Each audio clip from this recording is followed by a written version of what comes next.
देवरानी जी, भूख तो नहीं लगी है? लगी तो है, पर कोई बात नहीं। ये तुम्हारी पहली छठ पूजा है, इसीलिए कह रही हूँ। कुछ समझ में ना आए तो मुझसे या फिर माँ जी से पूछ लेना। अपने मन से कुछ भी मत करना। जी बिल्कुल पूछ लूंगी मैं। अच्छा तुम एक काम करो, एसी चालू करके थोड़ी देर आराम कर लो। मैं और माँ जी शर्मा आंटी के घर जा रहे हैं।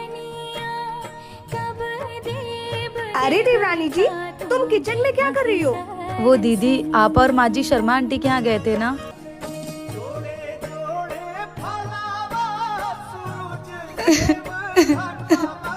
अरे देवरानी जी, तुम कमरे में क्यों आ गई और ये बिना मतलब रो क्यों रही हो? बाहर देखा ना दीदी आपने? जब देखो तब ताने ही सुनाती रहती हैं। आज छठ पूजा है, कम से कम आज तो छोड़ देती। अरे माँ जी ऐसी ही हैं, उनकी बातों का बुरा मत मानो। अरे जब मुझे भी बच्चा नहीं हुआ था ना, तो ऐसे ही मेरे पीछे भी हाथ धोकर पड़ी हुई थी। वो तो अच्छा है मेरे पति अच्छे हैं, हमेशा मेरा साथ देते थे। वही तो बात है दीदी कि मुझे सासू माँ की बातों का इतना बुरा नहीं लगता, जितना बुरा ये लगता है कि ये वहीं खड़े रहते हैं लेकिन इनके मुंह से एक उफ तक नहीं निकलती है। इनकी माँ चाहे दिन रात ताने सुना ले, लेकिन ये मेरे साथ कभी खड़े नहीं होते। लगता है मैंने शादी करके गलती कर दी है। अरे कुछ मर्द ऐसे ही होते हैं, शादी के बाद भी माँ के पल्लू में ही बंधे रहते हैं। दीदी वो माँ के पल्लू से बंधे रहे, मुझे कोई प्रॉब्लम नहीं है, लेकिन जो लड़की अपना घर द्वार सब छोड़कर आई है उनके लिए कम से कम कभी तो उसका साथ दो। क्या वो पति सही होते हैं जो सिर्फ अपनी माँ की बात? ये बताइए, मैं क्यों नहीं रह सकती हूँ इस घर में? आप जिस तरीके से कह रही है मैं उस तरीके से चल रही हूँ। आप जो कह रही है मैं वो काम कर रही हूँ। और क्या करूँ मैं आपके लिए जो आप खुश हो जाएंगी? अगर तू मेरे कहने से चल रही होती ना, तो ये काजू बादाम छुपा के नहीं रखती। माँ जी, अगर आप मुझे गलत बोल रही हैं तो गलत आप भी हुई ना। जब आपने ड्राई फ्रूट्स मंगाया तो उसे छुपाया क्यों? माँ जी, आप मेरी सास है, इस बात का मैं बहुत लिहाज करती हूँ। उस बात पे मैं आपसे लड़ भी सकती, लेकिन मैं आपसे नहीं लड़ी ना।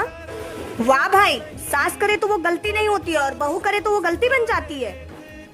अच्छा ठीक है, हमसे ज्यादा बकवास कर मत, जा यहाँ से। सारी गलती मेरी ही है। मेरे बेटे की नजर में गलत बनाना चाहती है ना मुझे। कौन किसे गलत बनाना चाह रहा है ना माँ जी, वो अच्छे से समझ में आ रहा है। क्या सास को सही जवाब मिल चुका है? कमेंट में जरूर बताएं।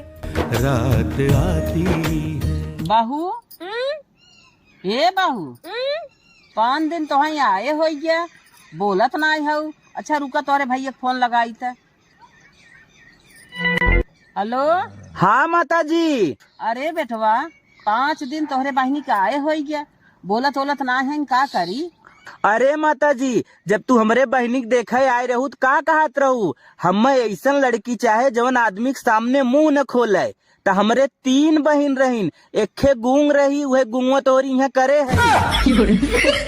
सोना, आज कहीं घूमने चलें? वैसे भी आज मेरी छुट्टी है। ठीक है चलते हैं घूमने, लेकिन आपको मेरे एक सवाल का जवाब देना पड़ेगा। सवाल? ठीक है, पूछो, क्या है आपका सवाल? आप इस दुनिया में सबसे ज्यादा प्यार किससे करते हो? सबसे ज्यादा प्यार? 1 मिनट। हाँ माँ। बेटा तेरी छुट्टी है, मुझे कहीं घुमा लाना। मेरे पास टाइम नहीं है, मैंने कहा छुट्टी आपको घुमाने के लिए है, और वैसे भी इस बुढ़ापे में कहाँ जाओगे आप? जब देखो फोन करके परेशान करते रहते हो, रखो फोन। हाँ तो सोना, चले घूमने? मुझे कहीं नहीं जाना आपके साथ घूमने, मुझे और भी काम है, जाओ यहाँ से। अरे क्या हुआ आपको? इतना क्यों चिल्ला रहे हो मुझ पे? जिस माँ ने आपको पाल पोस के इतना बड़ा कर दिया, आप उन पे चिल्ला सकते हो? क्या मैं आप पे नहीं चिल्ला सकती हूँ? मुझे घर में कोई काम नहीं है, लेकिन मैं उस इंसान के साथ नहीं जाना चाहूंगी जो अपनी माँ की इज्जत ना करता हो। वो तो तुम्हारी सास है ना, तुम्हें उनकी इज्जत की क्या पड़ी है? शादी के बाद हर लड़की की सास उसकी माँ होती है, और मैं नहीं चाहती कि कोई मेरी माँ की इज्जत खराब करे। भाभी चलो, आपकी पहली रसोई है, मम्मी ने किचन में बुलाया है। पर हमको तो खाना वाना बनाने नहीं आता है। आपकी मम्मी ने आपको कुछ बनाना नहीं सिखाया? नहीं, मम्मी ने तो खाना बनाना नहीं सिखाया। क्यों? क्योंकि मम्मी घर में खाना बनाती थी और हम खेत में जाके काम करते थे। वो मम्मी कहती थी कि हमारे हाथ में स्वाद ही नहीं है। तो क्या आपको खाने में कुछ भी बनाना नहीं आता? नहीं, ऐसा नहीं है कि कुछ बनाने नहीं आता है। मैगी बना लेते हैं, वो भी 2 मिनट में। अरे मैगी वैगी नहीं भाभी, आपकी पहली रसोई है, कुछ मीठा चाहिए। मीठा? चाय बना लेते हैं, वो भी 5 मिनट में। अरे आप ये 2 और 5 मिनट में ही कुछ बना लेती हो क्या? कुछ आधे घंटे में नहीं बना लेती हो? आधे घंटे में बना सकते हैं ना, आपको पागल बना सकते हैं, आपके भैया को बेवकूफ बना सकते हैं, और तो छोड़ो, आधे घंटे में हम किसी की जेब भी काट दें। भाभी यहाँ पे चोर डाकुओं की बात नहीं हो रही है। आप किचन में चलो, हम यूट्यूब से देख के बना लेंगे। ये यूट्यूब क्या होता है? हे भगवान, ये पागल औरत को कुछ नहीं आता है। आप किचन में चलो, मैं आपको हलवा। बहू, तुमको आए 10 दिन हो गए हैं, जब से आई हो कुछ बोल नहीं रही हो। क्या बात है? अच्छा रुको, मैं तुम्हारे भैया से पूछती हूँ। हेलो,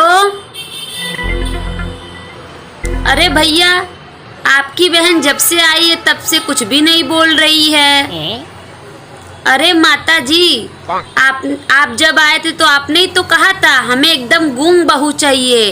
तो मेरी 3 बहनें थी, 3 में से एक गूंगी थी, तो मैंने उसको ही भेज दिया। का नाम तो लिख दे। कहाँ लिखूं आंटी? यहाँ लिख दे, मेरी हथेली के बीच में, मुट्ठी में रहना चाहिए।